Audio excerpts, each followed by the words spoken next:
छड्डियो ना कि तेरे बिन दिल नहीं लगना जिथे भी तू चले आए माही मैं तेरे पीछे पीछे चलना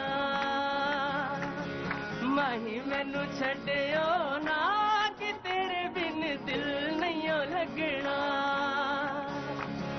जिथे भी तू चले आए माही मैं तेरे पीछे पीछे चलना तू जी सकती नहीं मैं जी सकता नहीं तेरी दूसरी मैं शर्ता भी रखता नहीं क्या तेरे बाजो मेरा सच्चियां मोहब्बतां वे माही किसे और नहीं मिलना जिथे भी तू चले आए माही मैं तेरे पीछे पीछे चलना ओ माही वे ओ माही वे दिल विच तेरे यारा मैनू रहन दे आंखों से ये आंखों वाली गल कह दे दिल विच तेरे यारा मैनू रहन दे आंखों से ये आंखों वाली गल कह दे धड़कन दिल दिए तेनू पहचाने तू है मेरी मैं हूँ तेरा रब भी ये जाने तू रह सकती नहीं मैं रह सकती बहुत शुक्रिया थैंक यू सो मच बाजी बातचीत के सिलसिले को शुरू करने के लिए एक बार फिर से मैं हाजिर हूं बातचीत की कड़ी फिर से जोड़ेंगे वैसे तो मुद्दा कोई भी हो सकता था लेकिन आज मुद्दा महंगाई पर है केंद्र सरकार ने पेट्रोल के दामों में कटौती की है पता चल गया तुम्हें तुम ताली बजा रहे हो अच्छा बहुत बहुत शुक्रिया थैंक यू सो मच बातचीत के सिलसिले को जोड़ेंगे लेकिन आज जनता का दिन जनता की बात से शुरू करेंगे जो जनता मास्क कहां है तुम्हारा भगाऊंगा भी यहां से बहुत जोर से बातचीत के सिलसिले को शुरू करने के लिए मैं सबसे पहले जनता की तरफ जनता की ओर भगा कहां से हैं आप जी जी बिहार से हाँ आप भी बिहार से तो बिहार में कहां से छपरा छपरा वाह बहुत अच्छी जगह है छपरा तो क्या कुछ कहना है आपको छपरा कुछ बस देखने आए हैं नहीं सर मेरी जॉब है यहाँ पे जॉब है जी अच्छा नहीं जॉब तो है कुछ कहना भी है कोई बात है कोई लगता है कोई बात बोलनी चाहिए कुछ नहीं कहना है कुछ नहीं कहना बहुत अच्छे आदमी संतुष्ट आदमी हो पेट्रोल डीजल महंगाई पे बात हो रही कुछ नहीं बोलना है सब अच्छा चल रहा है जो करना है सरकार को करना है हमें तो कुछ करना ही नहीं है बोले जो कुछ करना है वो सरकार को करना है हमें तो कुछ करना ही नहीं मैं आ रहा हूँ बेटा आ रहा हूँ तो वेट जनाब क्या नाम है आपका सर वरुण सिंह जी कहाँ से हैं मैं तो वाराणसी से हूँ वाराणसी से तो इधर कैसे आना हुआ था इधर सर नोएडा में जॉब करते हैं आपका शो आपका आशीर्वाद लेने के लिए बस आ गए बहुत अच्छा तो किस विभाग में कौन सा जॉब ओप्पो कंपनी में अच्छा बहुत अच्छी बात है बहुत बढ़िया भाई और कितने साल हो गए यहाँ काम करते हुए 4 साल हो गए 4 साल हो गए तो वरुण जी कुछ कहना है कुछ आज बात कहना चाहते हैं महंगाई पर आज शो है लेकिन अगर आपको लगता है कि महंगाई पे नहीं कुछ और पे बात होना चाहिए मैं आ रहा हूँ वेट करिए तो किसी और मुद्दे पे बात हो तो मैं उस पर भी बात कर सकता हूँ लेकिन आपके मुद्दे पे भी बात कर सकता हूँ महंगाई पे भी बात कर सकता हूँ जो आपको लगे बोलिए अभी तो मैं साहब लोग बैठे हैं वही लोग बोले साहब लोग क्या बैठे हैं तुम्हें बताऊं और तुम कहाँ से आए हो सर दिल्ली से ही अरे दिल्ली से तो आए हो वो तो मैंने बाल से ही पहचान लिया तुम दिल्ली से आए लेकिन कुछ कहना है कहाँ से आ रहे हो सब कॉलेज से थके लग रहे हो बहुत ज्यादा आज पढ़ाई ज्यादा हुई क्या हाँ जी प्रैक्टिकल था कौन से क्लास में नहीं एचएम कर रहे हैं अच्छा तो बड़े लोग हो तुम लोग छोटे नहीं हो इसे लग रहे हो मास्क में और बाबूजी कैसे हैं बहुत बढ़िया सर कैसे आना हुआ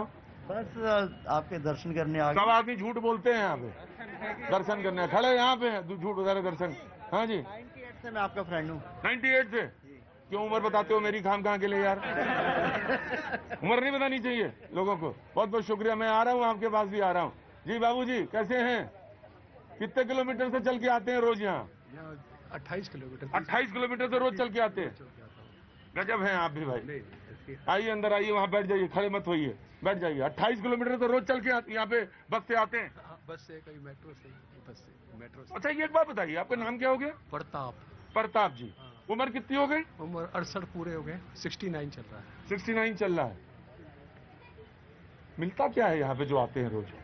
सर एक वो थी आज से रुको भाई, सवाल जरूरी है ये, हमको भी पता चलना चाहिए। 2.5 साल से मैं कोरोना विषय से मैं प्रोग्राम आपके लगातार देखता आ रहा था जी। बिहार। तो कई जगह मैं यही सोचा था कि यहाँ आप तक पहुँचने झांकिए ना, उधर से आगे आइए जी। यहाँ तक पहुँचने के लिए कई शर्तों के साथ आपसे मिलना पड़ेगा। कई शर्तों के साथ? हाँ, यही मुझे पता था। नहीं, आप मिल लिए हमसे? हाँ, मिल लिए। आज 5वां दिन है आज। आज रोज आ रहे हैं? मैं देख रहा हूँ रोज आते हैं। बुधवार से 28 किलोमीटर से चल के आते हैं। 28। कहाँ घर है आपका? छतरपुर से 5 किलोमीटर आगे। छतरपुर से 5 किलोमीटर आगे है विलेज गदाईपुर। विलेज गदाईपुर। गदाईपुर। बैठिए, बाबूजी को तो बैग हटा लो वहाँ से बेटा। आइए बैठिए जी। आप कहाँ से आना हो गया? सर मेरा बनारस से आना हुआ। बनारस के लोग बहुत आ रहे हैं भाई, क्या बात है। उधर वो भी विशाल भी खड़े हैं। हमारे भाई भी बनारस से हैं। अच्छा, वहाँ से लेके चले मौसम जेब में। क्या बात है, बनारस का आदमी कुछ भी कर सकता है। तो भाई बहुत बहुत धन्यवाद, आपने हमारी मुद्दा 69,000 शिक्षक भर्ती को बहुत ही अच्छे तरीके से उठाया था। पिछले 1 साल से हम दोनों सहायक अध्यापक हैं यूपी में। सहायक अध्यापक हैं जी। और शादी हो गई इसके बाद? जी, शादी भी हो गई। और दिल्ली घूमने आया तो पता चला आपका शो है। तो सबसे पहले हम आपको धन्यवाद देने आए, आपने जमीनी स्तर से हमारा मुद्दा को उठाया। देखिए मनोज जी, रोज रोज शो करना जरूरी नहीं है कि रोज रोज मैं पूछूं। हाँ, लाइए इधर दीजिए। इन्हें तो इनको पहना दीजिए, इन्हें पहना दीजिए, फिर इनको इधर पहना दीजिए। देखिए आंदोलन, अंदर आइए, दोनों लोग का स्वागत होना चाहिए। आइए।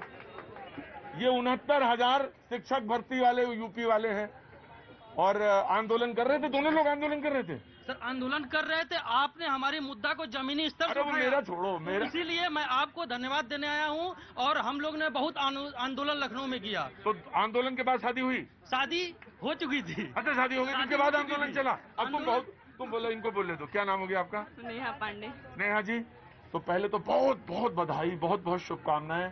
खूब अच्छा हो, जीवन मंगलमय हो। दोनों की नौकरियां लग गई हैं और कुछ कहना चाहती हैं? बस हमें भैया जी कहीं चैनल बहुत अच्छा लगता है आपका, जब भी देखते हैं तो हम सारे लोग मिल के फैमिली देखते अब एक काम करेंगे, भैया जी कहीं चैनल भी बनाएंगे। अभी तो न्यूज 18 ही चल रहा, भैया जी कहीं नहीं बना लेंगे। आपका उस नाम से हम फेमस कर देंगे, उन्हीं का बच्चा। बहुत बहुत शुभकामनाएं, आप दोनों लोगों को बधाई, बहुत बहुत शुक्रिया जी। राजीव जी बहुत बहुत शुक्रिया, थैंक यू सो मच। आज मैंने पूछने के लिए लोगों से फोन किया कि आप लोग खड़े रहिएगा जब तक मन हो जी, मैं कि आज मुद्दा क्या रखा जाए, महंगाई पे रखा जाए, किस पे रखा जाए। तो अभी कुछ बात बनी नहीं है, वैसे तो बात तो महंगाई पे ही है। मौलाना, महंगाई पे ही रहेगी? है जी, बिल्कुल महंगाई पे रहेगी। आपका क्या टेक है? तो सरकार ने तो कम कर दिया। खड़े होइए। पेट्रोल ही तो कम किया है, बाकी तो और बहुत सारी चीजें हैं जो चीजें होनी चाहिए। सरसों का तेल होना चाहिए, रिफाइंड कम होना चाहिए, और जो शिक्षा इतनी महंगी हो रही है वो कम होनी चाहिए। जो अस्पतालों में इतने महंगे इलाज हो रहे हैं वो कम होने चाहिए। बहुत सारी दवाइयों के रेट कम होने चाहिए। बहुत सारी चीजें हैं मौलाना जी। 40 रुपए सरसों के तेल के भी कम हो गए, आप न्यूज पढ़िए। और धीरे धीरे महंगाई घट रही है। 10% सब में कम हो गई। हाँ जी, सब में कम हो रहा है धीरे धीरे। जी। मौलाना जी को शायद जानकारी नहीं है, पेट्रोल, डीजल, साथ में रसोई गैस, ये तीनों चीज तो अभी कम हुई है। उसके अलावा माननीय प्रधानमंत्री जी ने जब से सत्ता संभाली है उसके बाद से देश में मेडिकल इक्विपमेंट्स को 80% तक ज्यादा घटा दिया है। यहाँ हार्ट का जो स्टड 2-2 लाख रुपए का था, आज वो 20,000 रुपए का डल रहा है। मौलाना जी के हृदय में दिल नहीं है ना, उनको जानकारी नहीं है। ये इतना तो बढ़िया दिल है और खूब अच्छा धड़कता है। भाई का बहुत अच्छा दिल है। अजी, जैसे ये कह रहे हैं ये सच में हो जाए तो इससे बढ़कर कोई और बात नहीं हो सकती। क्या बात है मौलाना। अच्छाई देखनी तो चाहिए। अब आंख पे पट्टी तो हटाइए, विरोध की पट्टी हटाइए, इस देश की विकास को देखिए। इस देश के अंदर जो बड़े बड़े कदम उठाए जा रहे हैं उनको देखिए। जब अच्छाई जबरन कैसे देखा जाए ये बताइए। मैं बता रहा हूं कि 22 मार्च से डीजल और पेट्रोल के दामों में वृद्धि शुरू हुई थी और 6 अप्रैल तक चली थी। उसमें 10-10 की वृद्धि हुई थी। कम कितना हुआ? आपके 10-10 रुपए आपने कम किया डीजल पेट्रोल में, वो 10-10 रुपए भी कम नहीं हुए। आप सारे इसके गुना गणित लगा के देख लीजिए। अगर भाई कुछ राज्य भी कम करेंगे कि नहीं करेंगे? राज्यों ने कम करना शुरू कर दिया है। आप देखिए महाराष्ट्र ने सबसे पहले किया, महाराष्ट्र ने किया, सुन लीजिए केरल ने किया, राजस्थान ने किया, सबसे बड़ी कमी राजस्थान ने किया है। सुन लीजिए देखिए, और महंगाई देखिए, सुन लीजिए छोड़ दीजिए रेवेन्यू की। लगता है लगता महंगाई और बढ़ गई। मैं आ रहा हूँ जो you have to wait one by one. पहले इनको बोलने देगा फिर इनका। हाँ। देखिए मैं कह रहा हूँ कि देखिए जो हमारी महंगाई है ना कई कारणों से महंगाई है। आप लोग अगर लगातार नजर रख रहे होंगे तो हमारा रुपया भी कमजोर हो रहा है, तो आपको रुपया को भी मजबूत बनाना पड़ेगा। नहीं तो जो आयात करने वाली चीज है वो भी हमारे जो है कि वो महंगे हो रहे हैं। सरकार को आयात शुल्क में लगातार कमी करनी पड़ रही है, हमारा विदेशी मुद्रा भंडार भी घट रहा है। तो आपको बहुपक्षीय कार्रवाई करनी पड़ेगी महंगाई घटाने के लिए। अब देखिए जो रेपो रेट वाला रिजर्व बैंक का चक्कर है उससे भी आपके महंगाई पे कोई असर नहीं पड़ रहा, उल्टे वो महंगाई बढ़ा रहा है। तो आपको अब देखिए अगले मंथ में फिर रिजर्व बैंक की तैयारी है। अभी 0.40% बढ़ा था रेपो रेट, फिर 0.50% बढ़ाने की तैयारी। राइट वन बाय वन एक सांस में उन्होंने पूरी इकोनॉमिक समझा दी। समझ में आ गई सब? कुछ नहीं समझ। जब हमें नहीं समझ में कहने लगे कुछ ना समझ में आई। भाई साहब कहाँ हूँ आपका वो औजार वो लगाइए उसको। जी मैं आया। जी नमस्कार जी नमस्कार साहब, कैसे हैं? बहुत बढ़िया। मैं आता हूँ आपके पास। मैंने कहा कि आपको सब कुछ समझ में आ गया। बोले मुझे तो कुछ ना समझ में आया। Repo rate, reverse repo rate कुछ ना समझ में आया। लेकिन केंद्र सरकार ने हाँ जी सर बढ़ाया तो इन्होंने इतने कम कर दिया तो क्या बड़ी बात कर दी? महंगाई बढ़ाया तो इन्होंने इतना कम कर दिया तो कौन बड़ी बात कर दी आपने? जी प्रतीक जी, अंतर्राष्ट्रीय परिदृश्य को देखते हुए, परिस्थितियों को देखते हुए इस प्रो सेंसिटिव सरकार ने, माननीय नरेंद्र मोदी जी की सरकार ने जो 8 रुपए पेट्रोल के ऊपर सेस कम किया है और 6 रुपए डीजल के ऊपर, 200 रुपए गैस सिलेंडर के ऊपर भी कम करने का काम किया है। उज्ज्वला योजना 9 करोड़ महिलाएं उससे लाभान्वित होंगी, आपको ध्यान में होना चाहिए, और करोड़ों लोगों को लाभ मिलने वाला है। प्रतीक जी, जब नरेंद्र मोदी जी की सरकार जब आई तो उस समय फॉरेन रिजर्व क्या था? 311 अरब डॉलर। अरे सुनिए ना, मैं पीछे क्यों नहीं जाऊंगा, हमारा 642 अरब डॉलर हो गया है। इनके भारत की अर्थव्यवस्था को सबसे फास्टिंग अर्थव्यवस्था बताए जाते हैं। और मुझे बताइए 642 अरब डॉलर हो गया फॉरेन।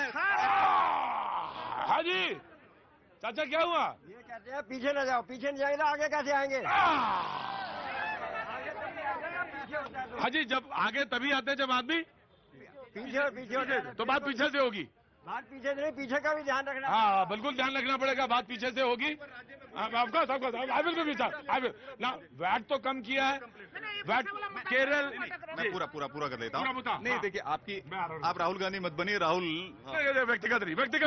ना क्या कंफ्यूजन है आपको भाई? मैं राहुल लाल आप पढ़े लिखे प्रबुद्ध व्यक्ति हैं। मुद्दे पे बात करिए। आप खुद बहुत पढ़े लिखे आदमी हैं तो आप मुद्दे पे ही रहिए। राहुल गांधी से क्या मतलब? अच्छा प्रतीक जी, अब बताइए, जब अंतर्राष्ट्रीय परिदृश्य में, अंतर्राष्ट्रीय बाजारों में तेल की कीमतें बढ़ी, उसके बावजूद भी नरेंद्र मोदी सरकार ने सेस कम किया। ये यूपीए की सरकार, कांग्रेस की सरकार नहीं है। तो 150 लाख करोड़ रुपए का ऑयल बॉन्ड उन्होंने जारी कर दिया और जनता के ऊपर थोप दिया। और मेरा सवाल यह है कि जो राजस्थान की जनता है, जो छत्तीसगढ़ की जनता है, जो महाराष्ट्र की जनता है, 13 रुपए पेट्रोल महंगा है, 14 रुपए उनका डीजल महंगा है और राज्यों की अपेक्षा। तो ये जो टैक्स का पैसा है, क्या वो जनता नहीं है? क्या वो वेट क्यों नहीं कम करे? क्या इन पैसों को राहुल गांधी की क्लब पार्टी और इटली में भेजने वाले हैं क्या? करा आपने व्यक्तिगत आग बढ़ा। नहीं आप मुद्दा पे बोल रहे तो फिर वहाँ कहाँ चले गए आप? मुद्दे पे बोलते आप नहीं। वो टैक्स का पैसा कहाँ ले जाएंगे? मुझे बताइए, वो टैक्स का पैसा कहाँ ले? वो जनता नहीं है क्या? जब नरेंद्र मोदी सरकार जब टैक्स कम कर रही है, जब कीमतें कम कर रही है, तो इनकी सरकारें क्यों नहीं कर रही है? सवाल मैं पूछना चाहता हूं, कब आखिर करेंगे वेट कम ये लोग?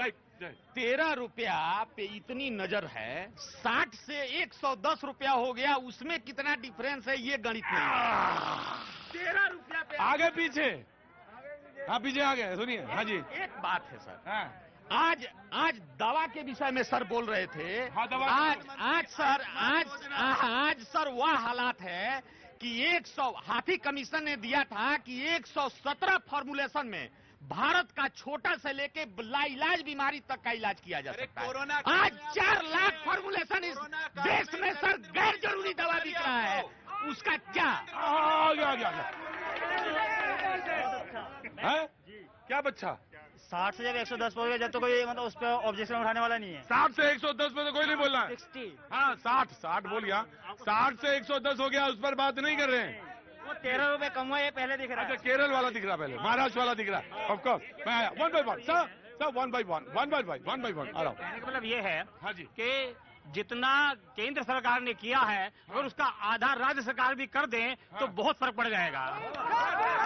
आधा अगर उन्होंने 10 रुपए क्या है और राज्य सरकार 5 रुपए कर दे तो कम से कम इतना बहुत ही फर्क जनता के ऊपर पड़ जाएगा और महंगाई में और कमी आ जाएगी। मतलब आप कह रहे हैं कि राज्य को वैट पे और कमी करनी चाहिए। आपका राहुल आ रहा हूँ राहुल आ रहा हूँ वन बाय वन बेटा। केंद्र सरकार कर रही है उसका आधा राज्य को कर देना चाहिए, क्योंकि राज्य भी अगर उससे आधा कर देगी तो राज्य को भी मतलब अच्छा होगा और जनता को भी अच्छा मिलेगा इसका प्रभाव। तुम तो जो एक के साथ एक वाला फ्री चल रहा है ना, शराब पे वहां 50%, शराब पे 50% कटौती हो सकती है, लेकिन इस पर नहीं होगी। मैं आ रहा हूं, मैं ऑफकोर्स आ रहा हूं, मैं आ रहा हूं। जनाब क्या नाम है साहब आपका? मेरा नाम राहुल है सर। राहुल जी क्या काम करते हैं राहुल जी आप? मैं एक इंजीनियर हूँ। इंजीनियर? सुनो भाई, इंजीनियर की भी बात सुननी चाहिए। मैं आ रहा हूँ तुम्हारी बात। हाँ जी, प्राइवेट इंजीनियर हूँ सर मैं जम्मू कश्मीर से बिलोंग करता हूँ। मैं ये कहना चाहता हूँ जो सरकार इस टाइम सरकार है, सरकार में महंगाई का टॉपिक है आज। सर महंगाई इतनी ज्यादा है, आप कह सकते हैं पेट्रोल को लेकर किसी भी चीज को लेकर 3-4 सालों के अंदर जो गरीब आदमी है वो चुस चुका पूरी तरह। आप कह रहे यहाँ पे बढ़ावा हुआ है, विकास हुआ है, सर उस विकास का क्या फायदा है जो गरीब रात को 2 टाइम 3 टाइम रोटी ना खा सके पूरे दिन में? सर हमने खुद देखा, चोरियां बढ़ गई हैं, हर चीज बढ़ गई है। हम नहीं कहते मोदी जी ने विकास नहीं किया, किया जरूर है, लेकिन सर महंगाई में सिर्फ आंखें बंद की गई हैं, आंखें बंद की हुई हैं। क्योंकि देख लिया आप चाह रहे हो कि मैं 4 घंटे में आ जाऊं बनारस से दिल्ली है और उसके बाद कह रहे हैं कि महंगाई नहीं बढ़ेगी। आप ब्रांडेड कपड़े पहनना चाहते हैं, ब्रांडेड चश्मे लगाना चाहते हैं 40-40 हजार के और 1-1 लाख के सब कुछ जूते पहनना चाहते हैं और फिर कहते हैं कि महंगाई हुई कहाँ?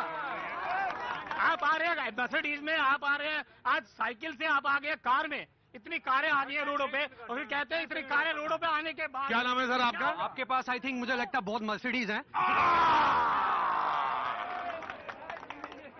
बहस अच्छी है देखिए साहब, आप बताइए, आप मैं मिडिल से करता हूँ लेकिन आप बताइए आप गरीब हैं, आप सोने की चैन में मैं तो पहन भी नहीं।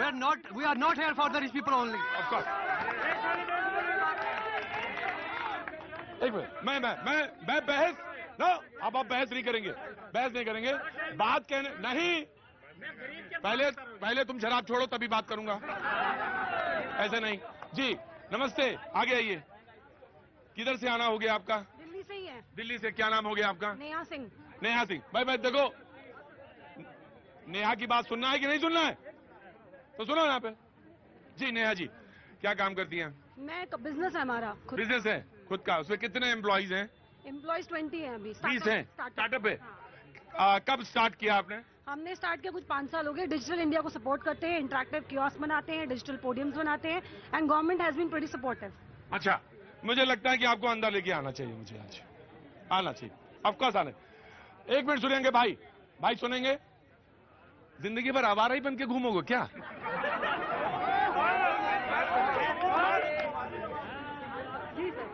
तो स्टार्टअप आपने कब शुरू किया? सुनो, काम की बात कर रहा हूं तुम्हारे, सुनने की कोशिश करो। कैसे बिजनेस बनाया, कैसे उद्यम बनाया, कैसे तुम भी कर सकते हो। तो कब स्टार्ट किया आपने? 2015 में स्टार्ट किया हमने बिजनेस। और स्टार्टअप क्या था? स्टार्टअप से डिजिटल इंडिया को सपोर्ट करते हुए था। हम बेसिकली जो इंटरैक्टिव कियोस्क होते हैं ना वो बनाते हैं, डिजिटल पोडियम्स बनाते हैं, स्मार्ट क्लासेस लगाते हैं। We have been working in Bihar very actively. अच्छा, 20 लोग आपके साथ काम करते हैं? बिल्कुल काम करते हैं। बिहार में जवाहर नवोदय विद्यालय है, सिमुतल्ला विद्यालय है। तो 20 लोगों को औसत सैलरी अगर 20 लोगों की मानी जाए तो एक व्यक्ति की औसत सैलरी कितनी होगी? कुछ 20-22 हजार। मैं भगा दूंगा, मैं निश्चित तौर से कह रहा हूँ भगा दूंगा मैं। तो आप जाइए, आपके ऐसे लोगों के लिए प्रोग्राम है भी नहीं है। जी 20-22 हजार की औसत सैलरी है, क्योंकि स्टार्टअप है, हम ज्यादा अफोर्ड नहीं कर सकते। हाँ। बट 20-22 हजार की औसत सैलरी। 20-22 हजार रुपए की औसत सैलरी है। बिल्कुल। और 20 लोग करीबन आपके इसमें काम करते हैं। मैं बहुत साधुवाद, बहुत शुक्रिया और अपना एक्सपीरियंस शेयर करने के लिए बहुत और इस तरह से आगे काम करते रहिए और आगे लोगों को एम्प्लॉय करते रहिए। जी सर, मेरे को लगता है महंगाई एंड ऑल, मतलब people have been like talking so much about it कि महंगाई है, बट आपको बेस समझना पड़ेगा महंगाई क्यों है। कोरोना मोदी जी लेकर नहीं आए, यूक्रेन और रशिया की वॉर मोदी जी ने नहीं कराई या बीजेपी ने नहीं कराई। Sir, I belong to corporate world और कॉर्पोरेट में क्या होता है, you can only talk if you have plan B. अगर आपके पास प्लान बी नहीं है, अगर कोई एक बंदा प्लान ए प्रेजेंट कर रहा है तो आप उस पर तभी बात कर सकते हो जब आपके पास प्लान बी है कि भाई साहब रुको। राइट। देखिए नेहा जी के लिए सबको ताली बजाना चाहिए, क्योंकि नेहा जी ने आज का युवा आपको दिख रहा है कि किस तरह स्टार्टअप स्टार्ट किया है उन्होंने। माननीय नरेंद्र मोदी जी ने कहा कि नौकरी करने वाला नहीं, नौकरी देने वाला बनाना है मुझे, और नरेंद्र मोदी ने सिद्ध करके दिखा दिया। स्किल इंडिया के माध्यम से लाखों करोड़ों लोग नौकरी देने वाले बन गए हैं। अब प्रतीक जी, मैं 2-3 विषय लेता हूं। इन्होंने कहा कि मेडिकल पे क्या किया, आयुष्मान भारत योजना, 50 करोड़ लोगों को 5-5 लाख रुपए का आयुष्मान बीमा दिया जा रहा है। दूसरा विषय, कोरोना काल के अंदर, कोरोना काल में प्रतीक जी पूरा वर्ल्ड किस तरह से धराशायी हो गया था, किस तरह से सारी अर्थव्यवस्था छिन्न भिन्न हो गई थी। उस समय माननीय नरेंद्र मोदी जी ने कोई भी घर में भूखा न रहे, 5 किलो गेहूं, 5 किलो चावल और 1 किलो दाल, और उसके साथ में खाने वाला तेल काम किया। तो वो पैसा कहां से जाएगा, वो पैसा कहां से आया, सरकार ने व्यवस्था क्या उसकी? चलिए देखिए, सबसे पहला बार सवाल आ रहा है कि अगर केंद्र सरकार ने घटाया तो देखिए अपने हिस्से से कमाया, अपने हिस्से से एग्रीकल्चर से जितने सेस थे उसे किया। नहीं, राज्य सरकार क्यों नहीं घटा रहा? पहले मैं एक सेकंड सुन लीजिए, लेट हिम रिप्लाई। राजस्थान कर चुका है, 14 रुपए में राजस्थान घटा चुका है। पहले सुन तो लीजिए। Manoj let him reply. जनता नहीं है क्या? राज्यों का टोटल जीएसटी रिफंड 78,000 करोड़ रुपया बकाया है, जो कि केंद्र सरकार को देना है। और एक राज्य में बता रहा हूँ, 1,30,000। अगर झारखंड की बात कीजिए तो झारखंड सरकार का अकेले देनदारी है 1,30,000 करोड़ रुपया। आप देख लीजिए झारखंड सरकार। राजीव मैं आ रहा हूँ, राजीव आ रहा हूँ जी। महंगाई को लेकर बड़ी चर्चा है आज। स्टार्टअप के बारे में बात करने वाली सामने उद्यमी खड़ी है, जिन्होंने कहा कि मैंने स्टार्ट किया। बहुत सारे विषयों पे, बहुत सारे मुद्दे, बहुत सारे लोगों ने अपनी तरह से बात कही जी। देखिए, सबसे पहले तो नेहा जी की मैं तारीफ करना चाहूंगा। इनके सामने एक विकल्प था कि ये खुद एक एप्लीकेशन फॉर्म लेकर के जगह जगह घूमती रहती कि मुझे नौकरी चाहिए। इसके बदले इन्होंने 20 लोगों को नौकरी देने लायक खुद को बनाया, मतलब एक अपना कैंडिडेचर कि वो खुद एक नौकरी के एप्लीकेंट बन के घूमती, और साथ में 20 दूसरे लोगों को जिनको इन्होंने रोजगार दिया।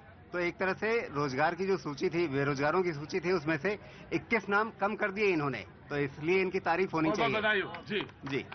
तो ये एक मॉडल है कि आपको क्या करना है। आपको नौकरी मांगने वालों की कतार में खड़े रहना है, या खुद को सक्षम बनाना है, और इतना सक्षम बनाना है कि आप दूसरों को भी नौकरी दे सकें। राइट जनाब। पकोड़े कब तक तलेंगे? बात लोग महंगाई की करेंगे, बात तालीम की होगी तो पकोड़े तल लो। महंगाई बढ़ रही तो पकोड़े तल लो। वो पकोड़े नहीं तल रहे। क्या हमारे बच्चे बाहर विदेशों में जाके जो हमारे बच्चे एमबीबीएस की पढ़ाई बाहर विदेशों में 25 लाख में हो जाती है, और हमारे देश में 1.5 करोड़ रुपए में होती है। इस पे क्यों बात नहीं होनी चाहिए? देखिए, नोबडी विल रिप्लाई। देखिए, निशा वहां खड़ी थी जहां आप थे। रुकिए, निशा वहां खड़ी हुई थी, मैं इसको ले गया।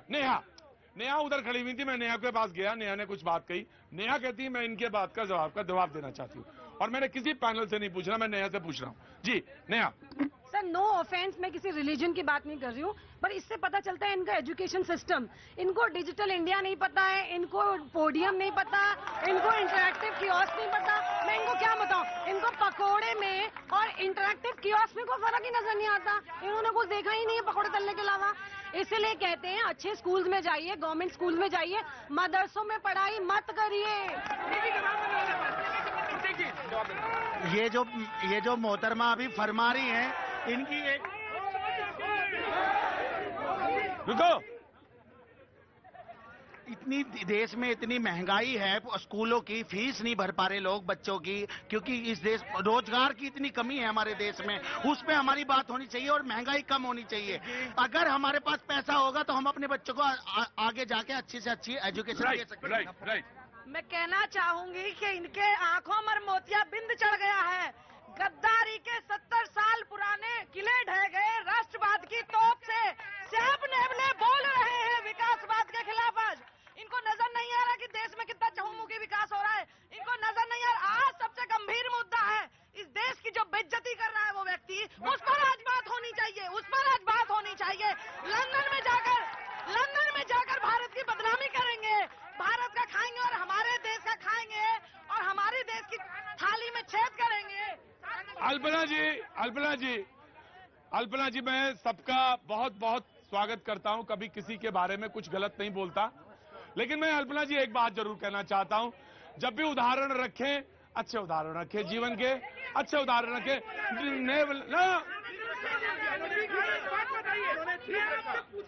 ये सवाल ये भी हो सकता है कि आप बाहर जाके देश के मुल्क की बदनामी करेंगे। ठीक है, हाँ ठीक है, ठीक है, ठीक है, ठीक है। कर रहे हैं, राहुल गांधी बोलते हैं कि केरोसिन छिड़क दिया। जिन लोगों के शासनकाल में लोगों के गले में टायर डाल करके, केरोसिन डाल करके 84 के दंगों में जला दिया। सर, शिक्षा का प्राइवेटाइजेशन कर दिया आपने, चिकित्सा का कर दिया। अभी मैडम बिहार की बात कर रही थी, नेहा जी की बात मैं कर रहा हूँ। बिहार का एक लड़का सोनू मुख्यमंत्री के जुलूस में घुसता है, हाथ जोड़ के कहता है कि हमको शिक्षा दे दो, पर सरकारी स्कूल में शिक्षा नहीं होता। और ये डिजिटल इंडिया की बात करते हैं, इनकी बात सुनिए। मैं देखिए, मैं किसी राज्य की विशेष की बात नहीं कर रहा हूँ, लेकिन मैं सिर्फ नया सॉरी अल्पना, मैं आपको सिर्फ ये कह रहा था कि वो नेवला और ये सब चीजें। हम भारत के खिलाफ स्वीकार नहीं करेंगे। दिनकर नहीं तुच्छ मानसिकता जैसे लोगों के लिए लिखा है कि जिसको न निज देश न गौरव का प्यार हो, जिसको न अभिमान हो, वह नर नहीं, वो निरा पशु समान है, वो मृतक समान है। अरे बताइए। ठीक है अल्पना, ठीक है अल्पना, ठीक है, ऑफ कोर्स, लेकिन हम ही ने कहा निंदक ने रे राखिए आंगन कुटी छवाए, हमने भी यही कहा जी। ऑफ कोर्स, वन बाई निंदक रखने चाहिए, लेकिन जो देश की छवि खराब करे, नरेंद्र मोदी जी से नफरत करते करते देश का विरोध करने पे उतर आए हैं। आपको पता है, वो विदेशी प्लेटफॉर्म पर जाकर के हमेशा पाकिस्तान परस्ती की बात करते हैं, चीन परस्ती की बात करते हैं, हमेशा भारत की छवि को धूमिल करने। बाबूजी क्या रिकॉर्ड कर लिया? मैं आपकी रिकॉर्डिंग कर रहा हूँ। बढ़िया किया, अच्छा कर लिया। कहाँ से आने वाले हैं आप? दिल्ली से। दिल्ली से आप भी आई हैं? हाँ, बहुत अच्छा, नमस्ते, प्रणाम। तो क्या नाम हो गया बाबूजी? कमल चौधरी। तो इधर कैसे आना हुआ? Retired from state bank. Assistant manager. Retirement किस ईयर में हुआ? बाबूजी मेरे पास कान दो ही हैं, तो किस ईयर में रिटायर हुए आप? 2006 में हुआ था, अर्ली रिटायरमेंट में। अच्छा, वीआरएस लिया आपने? यस। तो बहुत अच्छा। आप क्या कर रहे हैं आजकल? फ्री माइंड है। हाँ, फ्री माइंड, बहुत अच्छा। कुछ कंट्रीब्यूट करिए, बच्चों को कुछ बताइए, थोड़ा बहुत आ जाए, मेरे शो में आ जाया करिए, कुछ अच्छी बातें बताया करिए। बिल्कुल, जरूर आया करिए। और आप भी आ जाइए, कभी मौका लगे ना, तो अब रिटायर हो गए तो कभी अब तो सारा समय जो है ये भी सोसाइटी के लिए। ये भी रिटायर हो गए। अच्छा, आप किस विभाग से हुई? मैं सेक्शन ऑफिसर। तो आ जाइए, आपके अनुभव की हमें जरूरत है। डिफेंस मुझे आपकी जरूरत है, मेरे प्रोग्राम को आप दोनों की जरूरत है। चौधरी साहब जरूर आइए। हाँ बेटा। Sir, I am student. Sir, अभी उन्होंने बोला कि देश में गरीबी बढ़ रही है। सर, एक बात बताओ कि जब वो टैक्स ही नहीं भरेगा तो गवर्नमेंट के पास पैसे कैसे आएंगे? और सर सब्सिडी सबको चाहिए, गरीब सब है, लेकिन जो अमीर है वो और अमीर हो रहा है। क्यों? टैक्स हमें भरना नहीं है, फ्री में सब है, सब खाना है। देश के बाहर जाके देश की बेइज्जती करती है। सर, घर में जितनी भी लड़ाई हम बाहर जाके नहीं बताते कि हमारी लड़ाई हुई है। सर, बाहर हम बेटी है सर, क्या नाम है बेटा? काशवी। और कौन से क्लास में क्या कर रही हो? सर, आप 11th में जाऊंगे बेटा। 11th में? मैं बताऊं ना, ये उम्र हो गई होगी 16, 17, 18 की होगी। 16, अभी 16। हाँ, 16 साल की है। तुम्हारे पास अकल 32 साल की है। एक फोटो सर प्लीज। फोटो क्या? 4 फोटो? रुको, अभी वक्त नहीं छोड़ दे, ब्रेक के बाद मैं हाजिर होता हूँ। फोटो इधर तक खिंचवा दूँ। मैं पूरा क्या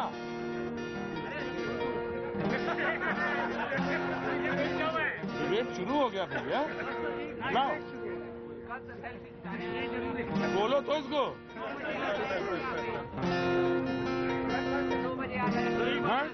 के लिए 2 बजे आ जाए। हाँ 2 बजे कल से आएंगे यहाँ पे। हाँ।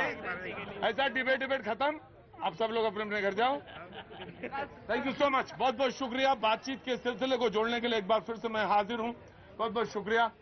और हिमाचल चलना है, 100% हिमाचल चलना है, और वक्त हिमाचल का ही है और गुजरात का है। सबसे पहले हिमाचल ही चलेंगे और मूव करेंगे।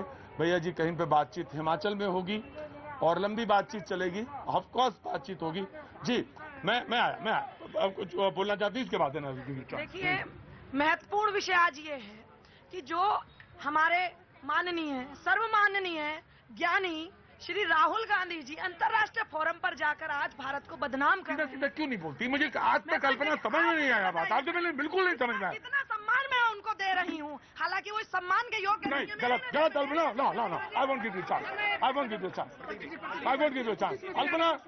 कल्पना प्लीज एक सहज सरल भाव से बोला जा सकता है कि जिनको भारत का ज्ञान नहीं है। नहीं, मैं नहीं बोलूंगा। नहीं, आई won't give you chance, I won't give you उसी की आलोचना लगातार चल रही है। देखिए, विपक्ष में विदेश में देश की आलोचना का प्रथा अगर माननीय प्रधानमंत्री जी ने ही शुरू किया है। वहां पे एनआरआई को संबोधित करते थे और बताते थे कि 2014 से पहले देश कितने बुरे हालत में थी। तो ये इन्होंने झूठ नहीं है, आप लोग देख लीजिए। एनआरआई को संबोधित करते हुए लगातार ये चीज। मुद्दे पे आइए भाई, मुद्दे पे आइए। देखिए प्रतीक जी, मैं आता हूँ, अल्पना को बोलने देंगे जी। आप ये बताइए कि राहुल गांधी जी जब तक वो उन्होंने कांग्रेस की सब कमान उठाई संभाली, उन्होंने बताइए कांग्रेस को गर्त में ले जाने का काम किया। उनके जिनके डीएनए का नहीं पता वो लोग देश पर सवाल उठाते हैं। क्या बना हुआ दिखाइए जरा। राजीव क्रांति भारत जोड़ो। हाँ जी, देश के 7 प्राइम मिनिस्टर। क्या नाम है आपका? हाँ, Arun Kumar Gupta. Now you please. जी प्रतीक जी, जिस देश में बाबू जी एक सुई भी बनाने की क्षमता नहीं है, जो देश की सत्ता हमेशा आईएसआई की गोदी में खेलती है, आतंकवादी फलते हैं, फूलते हैं, उस पाकिस्तान से तुलना कर रहे हैं राहुल गांधी जी। गलत है, बिल्कुल गलत है, निंदनीय है। क्यों कर रहे हैं? इसकी क्रोनोलॉजी को समझिए। भारत आखिर ऐसी छवि बना करके वो ये अंतर्राष्ट्रीय साजिश के अंतर ये कोई ना कोई षड्यंत्र चल रहा है। देखिए, ऐसा है प्रतीक जी, वो चाहते नहीं है कि यूक्रेन की तरह भारत की मध्यस्थता दोबारा हो, यूएन सिक्योरिटी के अंदर भारत स्थायी सदस्य बन पाए, और जो चीन से जो कंपनियां आने वाली है, चीन से जो भारत में कंपनियां आने वाली है, विदेशी कंपनियां, वो ना चीनी एजेंट का काम कर रहे होंगे। बाबूजी नमस्ते। नमस्कार बाबूजी लगाइए जरा। हाँ जी, नमस्ते। महंगाई के ऊपर बिल्कुल महंगाई पे बोलिए। आपका नाम हो गया, शुभ नाम हो गया। एक मिनट प्लीज, मैं जरूर बात करूंगा। हैव टू वेट, मैं आऊंगा जी। बाबूजी नाम। हेलो बाबूजी नाम, आप नाम बोलिए अपना। अशोक चोपड़ा। अशोक चोपड़ा जी, अब ये बात सोचिए कि आप सबके पास आवाज आ रही है, अब आप बोलना शुरू करिए। हेलो महंगाई क्या होती है? अगर कोई चीज लगातार महंगी होती जा रही है, दैट इज महंगाई। अगर कोई चीज लगातार सस्ती हो रही है, दैट इज सस्ताई। अगर अचानक कोई चीज महंगी हो जाती है या अचानक सस्ती हो जाती है, वो सस्ताई, दैट इज नॉट महंगाई। उसके लिए चोपड़ा साहब, आपने तो इकोनॉमिक्स एक सेकंड में समझा दिया बस जी। देखिए, जो लोग कह रहे हैं कि भाई महंगाई अचानक से, देखिए अचानक से नहीं, लगातार बढ़ रही है महंगाई के आंकड़ों को देखिए ना। और सुन लीजिए अच्छा, यूक्रेन रूस, सुन लीजिए पहले मैं जवाब दे रहा हूँ। यूक्रेन रूस का संघर्ष महंगाई बढ़ी है, मैं जवाब दे रहा हूँ। देखिए, यूक्रेन रूस का संघर्ष कब शुरू हुआ था? 22 फरवरी से, यानी इस वर्ष के 22 फरवरी 2022 से शुरू हुआ था। सुन लीजिए। और थोक महंगाई दर के जो आंकड़े चले जा रहे हैं, आप एक साल पहले पिछले एक साल से आप देख लीजिए, थोक महंगाई दर के आंकड़े डबल डिजिट पे बने हुए हैं और स्वास्थ्य प्रणाली बिल्कुल अच्छी नहीं है।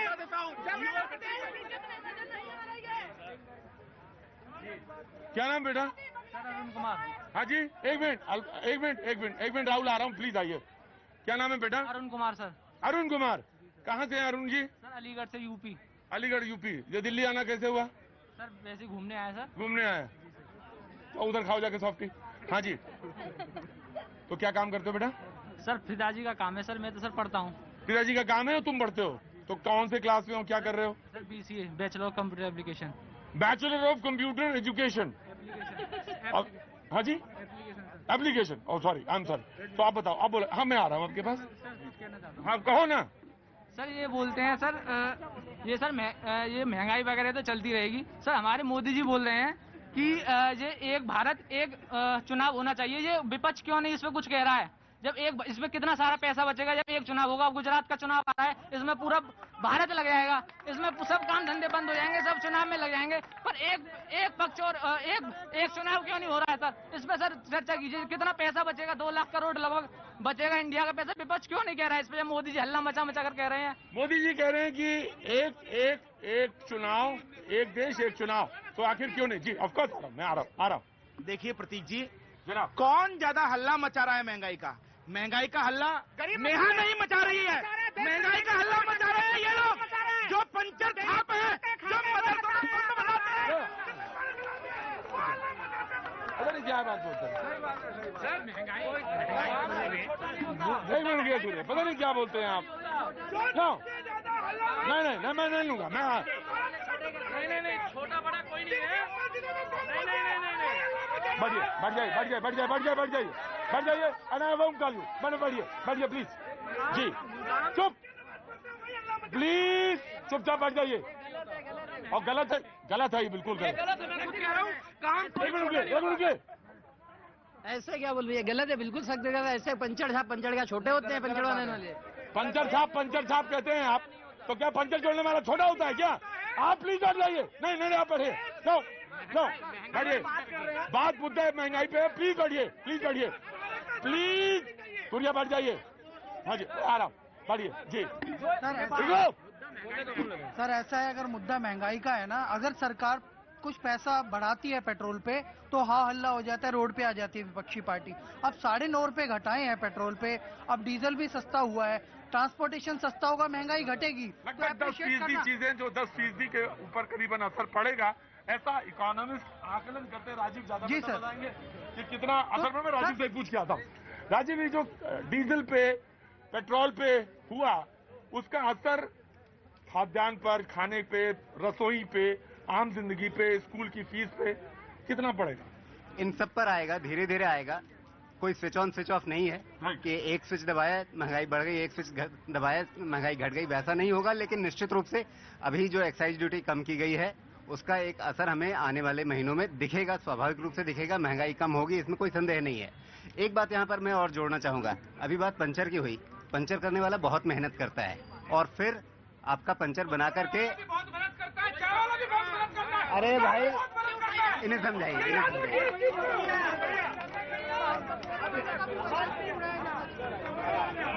बिल्कुल पकौड़े वाले का मजाक नहीं उड़ाया जाना चाहिए। बिल्कुल जी पकौड़े वाला ही हल्दीराम बने देश में। बीकानेर, हल्दीराम और ये जितने राम खुले हुए हैं, ये सब पकौड़े वाले रेडी वाले ही थे और इससे कोई सर्टिफिकेट नहीं मांगा। लेकिन सूर्या जी मुझे नहीं मालूम कि इतना क्रोध मेरे ऊपर क्यों करते हैं आप, मुझे नहीं मालूम। मैंने नहीं, अरे हे रुद्र शांत हो, बैठो मैं आया जी। मैं उसके बाद वही जोड़ने वाला था कि जितना हमें श्रम का सम्मान करना सीखना पड़ेगा, तो जितना सम्मान हमें पंचर वाले का करना चाहिए उतना ही सम्मान पकौड़े वाले का भी करना चाहिए, रेहड़ी वाले का भी करना चाहिए, पटरी पर जो काम कर रहा है हर व्यक्ति। और इसीलिए मैंने कई फोरम पे कहा है कि ये जो प्रधानमंत्री के भाषण के बाद ये पकौड़े पर चुटकुले बनाने का जो सिलसिला है, यह देश के करोड़ों श्रमजीवियों का अपमान होता है उन चुटकुलों में। आई एग्री राजीव, ये बात बिल्कुल 100% सही है। आप जब तक श्रम का अपमान करेंगे, महंगाई पे, रोजगार और बेरोजगारी पे बोलने का आपको कोई हक नहीं है, बिल्कुल नहीं, कोई हक नहीं है जी। I will give a chance to him. Phone करते हैं, सबसे ज्यादा चुटकुले किसने बनाए? कांग्रेस पार्टी ने बनाए। राहुल गांधी जी हमेशा अपमान करते हैं। और राहुल गांधी और राहुल जी जो यहाँ पर खड़े हुए हैं, इनको शायद ज्ञात नहीं होगा, भारत की जो मुद्रास्फीति इस समय 7.7% है, जबकि अगर यूएसए की बात करें, जर्मनी की बात करें और विश्व के अन्य देशों की बात करें तो 8 से 9% की है। तो विश्व की अपेक्षा भारत की अच्छी व्यवस्था है। नरेंद्र मोदी जी के नेतृत्व में संभालने का काम अगर किसी ने किया तो नरेंद्र मोदी जी के प्रतीक जी देखिए, बड़ा अच्छा से इन्होंने तुलना कर लिया पूरे दुनिया के देशों से। इनके आंकड़े सही है, आंकड़े सही है इनके, लेकिन आंकड़े सही है, मैं गलत नहीं कर रहा आपके आंकड़ों को। लेकिन स्थिति देखिए, अमेरिका में प्रति व्यक्ति आय देख लीजिए, ब्रिटेन में प्रति व्यक्ति आय देख लीजिए, भारत का प्रति व्यक्ति आय देख लीजिए।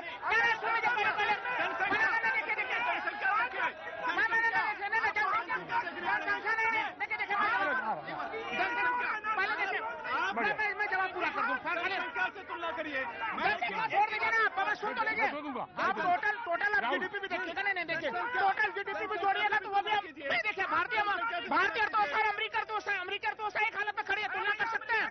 देखिए अभी भी बता रहा हूँ, अभी आप पहले में शुरुआत में बात हो रही थी हमारे विदेशी मुद्रा भंडार पे, वो सितंबर में इसी सरकार में प्रतीक जी। मैं आ रहा।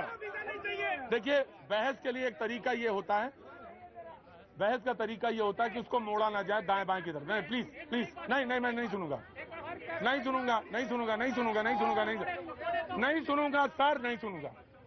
बहुत नॉर्मली आप खड़े रहिए चुपचाप, और ये तरीका आपसे ये लोग सीख लेते हैं।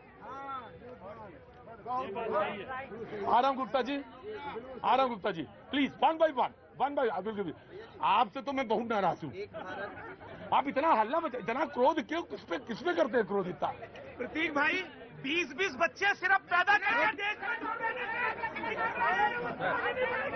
नमस्ते, इधर आइए। नमस्ते, कैसी हैं आप?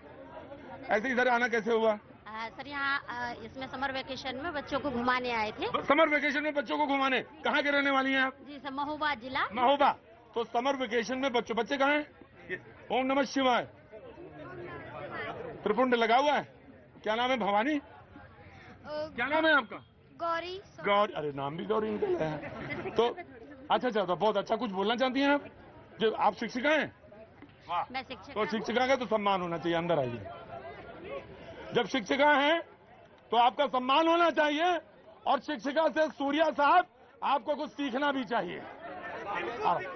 आइए जी। आप कौन सा विषय पढ़ाती हैं आप? सर मैं इंग्लिश पढ़ाती हूँ। इंग्लिश लिटरेचर पढ़ाती हैं जी, बहुत अच्छी बात है। मैं आ रहा हूँ बाबूजी, आ रहा हूँ जी।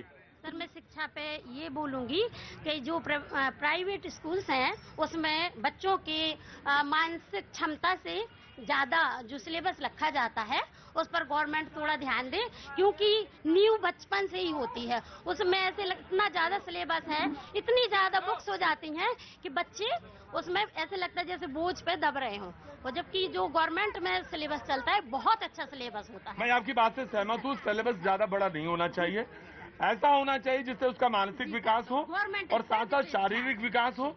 और ये दोनों जब होते हैं, मानसिक और शारीरिक दोनों, तो बौद्धिक विकास होगा, तो सर्वांगीण विकास होता है। आप बहुत अच्छी शिक्षिका हैं, सारे लोग के लिए ताली बजाएं।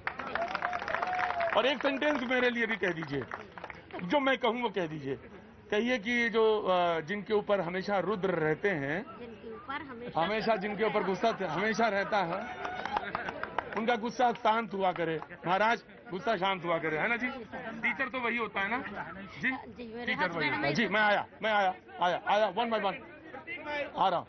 क्या नाम है? आपको शो भी बहुत अच्छा लगता है। हाँ अच्छा, तो तुम भी हमें बहुत अच्छे लगते हो। क्या नाम है बेटा? जी अभिनव द्विवेदी। अभिनव, कहाँ से आए हैं अभिनव? मैं यहीं अर्जनगढ़ दिल्ली से। दिल्ली से जी। मैं आ रहा हूँ बेटा, आ रहा हूँ। तुमको शो अच्छा लगता है ना? तो उसमें शो में सबसे बड़ी चीज है कि सब्र, तो सब्र रखो, उतावलापन नहीं। तो कुछ कहना चाहते हैं? जी बिल्कुल जी। मैं ये कहना चाह रहा हूँ, आप आज के समय में जितने भी नेता हो भारत के, जो पहले हुए हैं और जो आज हैं, आप अगर किसी को भी देखें और जो निर्भीक होके पूरे कॉन्फिडेंस से अगर अपनी बात रखता हो, तो सब एक बात जानते हैं, वो नाम नरेंद्र मोदी है। बाकी आप किसी को भी देख लीजिए, मायावती हो, अखिलेश यादव हो, चाहे बीजेपी के अलावा कोई दूसरी पार्टी का ही कोई नेता क्यों ना हो, अगर वो कुछ बोलेगा तो वो एक बार मोबाइल या अपना नोट जरूर देखता है। बट वो कॉन्फिडेंस आपको तब आ पाएगा जब आप जमीन से उठ के ऊपर आए हो, जो कि नरेंद्र मोदी वो जमीन से उठा हुआ आदमी है। आप अंदर आएंगे, कैसे भी आए, चाहे मदद करें सारे लोग।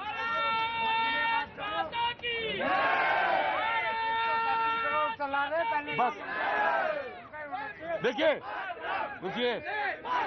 रुकिए। मैंने इसलिए नहीं आपको बुलाया कि आपने किसी व्यक्ति विशेष की तारीफ की, मैंने इसलिए बुलाया आपको कि आपको पहचान है इस चीज की कि व्यक्ति बड़ा कैसे होता है। ये बहुत बड़ी चीज है, बहुत बड़ी चीज है। आपने कहा जो जमीन से जुड़ा होगा, और जो जमीन खोज रहे हैं पाजी, जो जमीन खोज रहे हैं, उन्हें भीड़ से भागने की जरूरत नहीं है, भीड़ में आने की जरूरत है। इशारा किधर है बखूबी आप जानते हैं।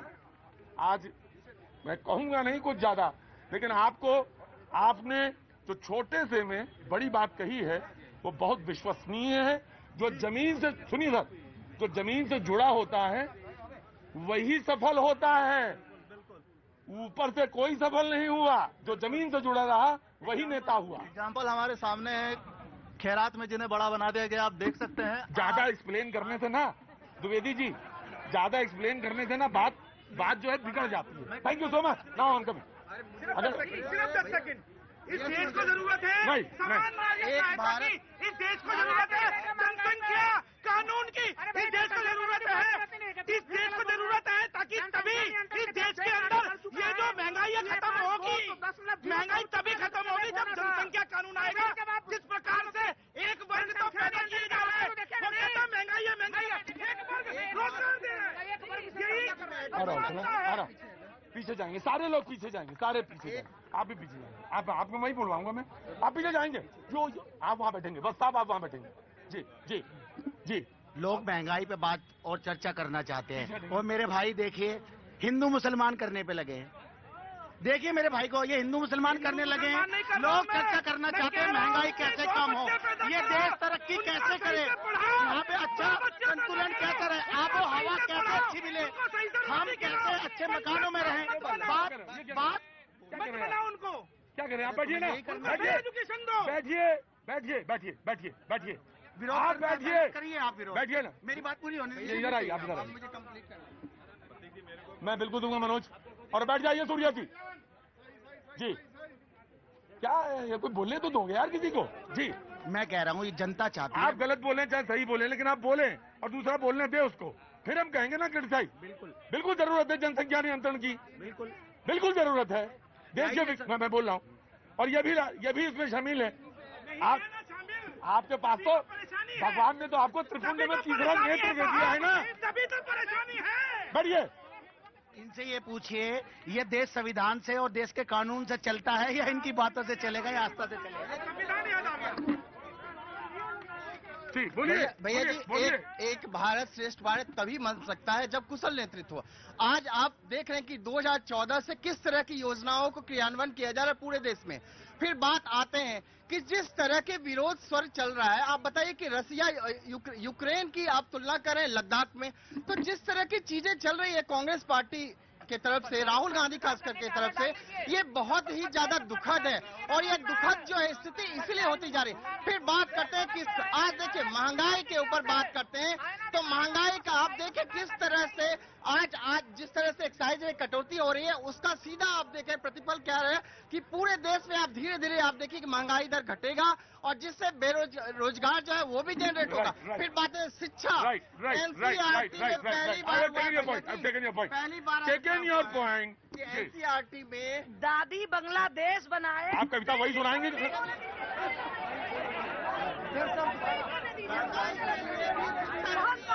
शब्दों में कह रही हूँ, गागर में सागर भर रही हूँ, आप ही की बात को बड़ा कर रही हूँ। दादी बांग्लादेश बनाए, पापा पाकिस्तान। क्या इटालियन बच्चे सिखाएंगे हमको भारत का ज्ञान? हमें जो है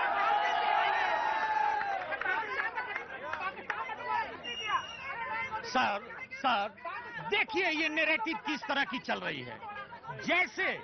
जैसे भूख और गरीबी की बात होती है, भूख और गरीबी से जो चाय वाले, पकौड़े वाले और पंचर वाले परेशान हैं, अब उन लोगों में एक फ्रिक्शन डाल दिया गया कि ये पंचर वाला है, ये चाय वाला है, ये पकौड़ा है वाला है, ये समोसा वाला है। इस तरह का अभी तो साहब बोल रहे हैं कि ये पंचर वाले से, और साहब मैं कह रहा हूँ कि चाय वाला, समोसा वाला और पेंचर वाला के पास एक बार बैठ के उसके परिवार की कहानी सुनिए, उसमें 4 कश्मीर फाइल बन सकता है एक आदमी पे। करती पकोड़े वाले से सबसे पहले इस डिबेट में किसने चर्चा किया? किसने किया? इन्हीं के पक्ष वालों ने डिबेट किया। शुरुआत किसने कहा? पकोड़े वालों को अपमानित करने का काम किसने किया? इन्हीं लोगों ने किया, इन्हीं लोगों ने किया।